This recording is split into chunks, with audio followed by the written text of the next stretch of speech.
Hoje vamos contar a história de um dos maiores astros de ação do cinema mundial. Um homem que saiu das profundezas das minas de carvão da Pensilvânia. Esta é a história de Charles Bronson, o homem que nunca quis ser ator, mas que acabou se tornando sinônimo de coragem, força e justiça nas telas. Nossa história começa em Ehrenfeld, Pensilvânia, no dia 3 de novembro de 1921, quando nasce Charles Dennis Buczynski. Ele era o 11º de 15 filhos de uma família lituana que vivia na extrema pobreza. O pai, Walter Buczynski, era um minerador de carvão imigrante da Lituânia, que mal sabia ler ou escrever. A mãe, Mary Waliński, também tinha origem lituana. A família morava no subsolo da casa de outra família, 17 pessoas amontoadas em condições subhumanas. Charles cresceu falando lituano e russo em casa, só aprendendo inglês quando era adolescente. A vida era tão dura que ele costumava dizer: "Você não tinha nada a perder porque já havia perdido tudo." A infância de Charles foi marcada pela miséria absoluta. O pai raspava aqui a cabeça dos filhos para evitar piolhos.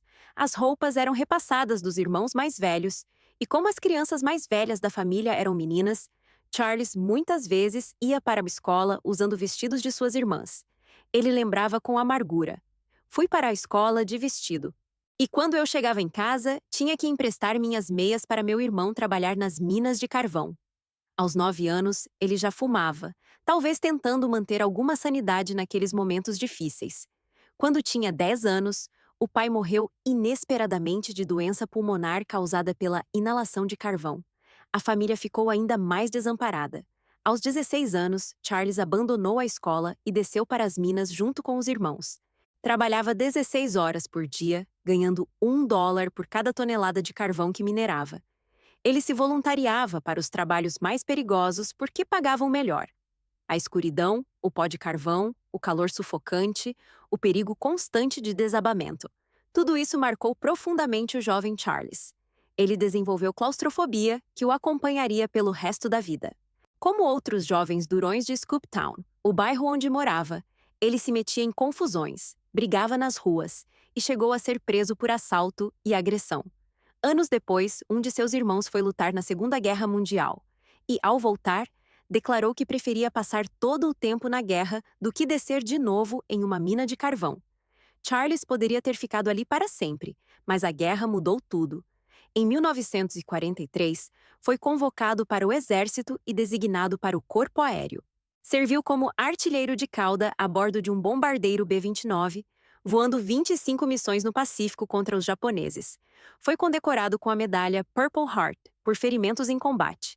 Ter visto o mundo externo fez Charles jurar que nunca mais voltaria para aquela vida de miséria em Scooptown.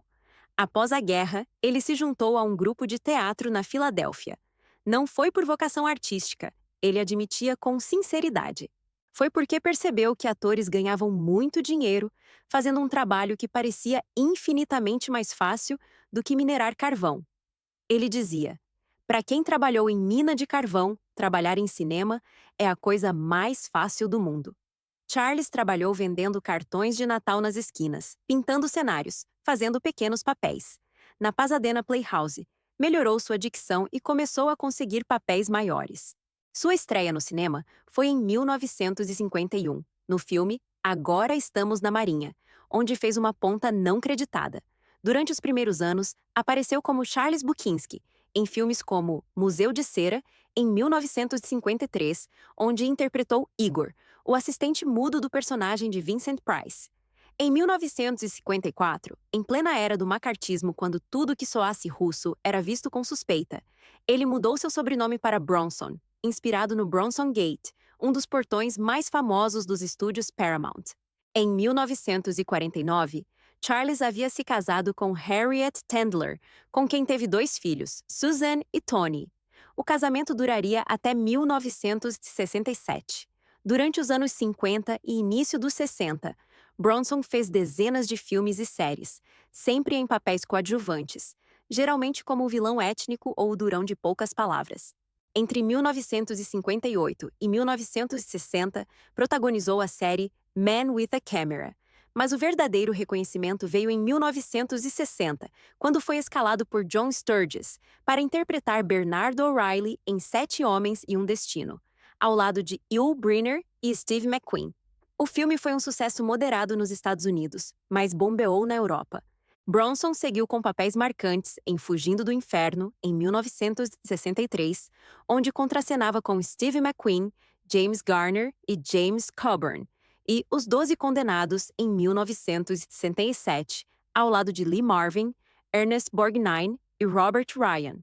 Mas apesar desses filmes clássicos, o estrelato ainda lhe escapava nos Estados Unidos.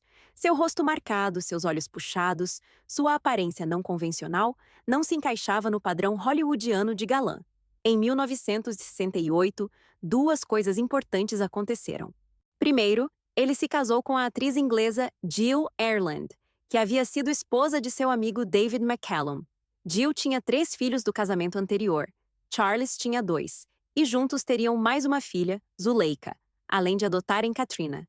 Charles tratava todos os 7 filhos como iguais. Era um pai presente e amoroso. Sempre que podia, levava a família inteira para os locais de filmagem. Segundo, Sergio Leone o convidou para estrelar Era uma Vez no Oeste. Bronson interpretou a harmônica, um personagem misterioso que praticamente não fala no filme inteiro, apenas toca sua gaita. O filme foi um sucesso estrondoso na Europa e consolidou Bronson como superstar internacional. Na França, chamavam-no de Le Sacré Monstre, o monstro sagrado. Na Itália, era Il Bruto, o bruto. Na Espanha, foi eleito o símbolo sexual masculino número 1, superando até o toureiro El Cordobés. Em 1971, ganhou o Globo de Ouro como o ator mais popular do mundo. Mas nos Estados Unidos, continuava sendo apenas mais um coadjuvante. Frustrado, Bronson decidiu fazer carreira na Europa, estrelando filmes na França, Itália e Espanha. Trabalhou com Alain Delon em Adeus Amigo, em 1968. Fez Cidade Violenta, Sol Vermelho, com Toshiro Mifune e Alain Delon, e O Segredo da Cosa Nostra, em 1972. Finalmente, em 1974, veio o papel que o consagraria definitivamente nos Estados Unidos. Desejo de Matar, dirigido por Michael Winner, contava da história de Paul Kersey, um pacato arquiteto de Nova York, cuja esposa é assassinada e filha estuprada por bandidos. Kersey se torna um vigilante, caçando criminosos nas ruas à noite. O filme foi extremamente controverso, acusado pela crítica de glorificar a violência, mas o público amou. Desejo de Matar arrecadou 10 vezes seu custo e transformou Bronson, aos 53 anos, finalmente em uma estrela nos Estados Unidos. O curioso é que o sucesso nos anos 80 veio não apenas dos cinemas, mas das locadoras de VHS. Desejo de Matar foi lançado em VHS no início dos anos 80 e se tornou um dos filmes mais alugados, criando toda uma nova geração de fãs. Isso levou a produtora Canon, de Menahem Golan, e Yoram Globus, a comprar os direitos e produzir mais 4 sequências. Desejo de Matar 2, em 1982. Desejo de Matar 3, em 1985. Desejo de Matar 4, em 1987. E Desejo de Matar 5, em 1994. Charles também estrelou outros sucessos como O Lutador de Rua, em 1975, Telefone, em 1977, O Grande Búfalo Branco, em 1977, e dezenas de outros filmes de ação. Mas por trás da dureza nas telas, havia um homem sensível. Charles adorava pintar. Era um talentoso artista plástico. Certa vez vendeu vários quadros seus em uma exposição, e depois passou anos tentando comprá-los de volta porque se arrependeu. Amava animais e pescava apenas pelo prazer, soltando todos os peixes de volta. Tinha pavor de germes e evitava apertar as mãos de estranhos, o que decepcionava fãs. E era completamente devoto a Jill Ireland. Em 1989, o casal perdeu o filho Jason, adotado por Jill de seu primeiro casamento, que morreu de overdose aos 27 anos. Logo depois, Jill foi diagnosticada com câncer de mama.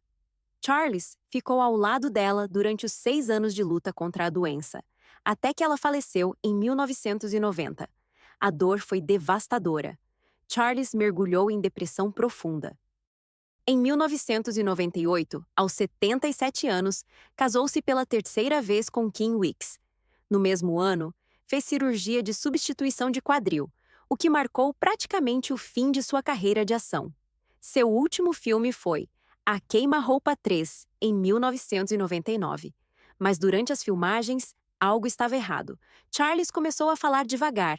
Suas palavras às vezes saíam arrastadas. Estava ficando confuso, esquecido. Em 2001, sua família revelou publicamente: Charles Bronson havia sido diagnosticado com Alzheimer. Sua irmã, Catherine, disse que a família sabia há cerca de um ano que algo estava errado porque Charles simplesmente não tem sido ele mesmo. Apesar da doença, Charles ainda reconhecia a família e passaram o Natal de 2001 juntos. Kim permaneceu ao lado do marido até o fim, devotada e incansável. Charles passou várias semanas internado no Cedars-Sinai Medical Center, em Los Angeles. Em 30 de agosto de 2003, aos 81 anos, Charles Bronson morreu de pneumonia e complicações do Alzheimer, com Kim ao seu lado. Foi enterrado no cemitério de Brownsville, em West Windsor, Vermont, aos pés do Monte Ascutney, na cidade onde havia morado por 30 anos. Deixou uma propriedade avaliada em 48 milhões de dólares, uma casa de 8 milhões em Malibu e um rancho de 5 milhões em Vermont. Deixou 6 filhos, 2 netos e um legado de mais de 100 filmes. Charles Bronson tinha algo que poucos atores possuem: presença. Quando ele entrava em cena, você não conseguia desviar o olhar. Da pobreza absoluta ao topo de Hollywood, Charles Bronson provou que coragem não vem apenas do tamanho dos músculos, mas da força interior para superar qualquer obstáculo. Se esta história tocou você, deixe seu like, se inscreva no canal e ative o sininho para não perder nossos próximos vídeos. Compartilhe nos comentários. Qual é seu filme favorito do Charles Bronson? Até o próximo vídeo!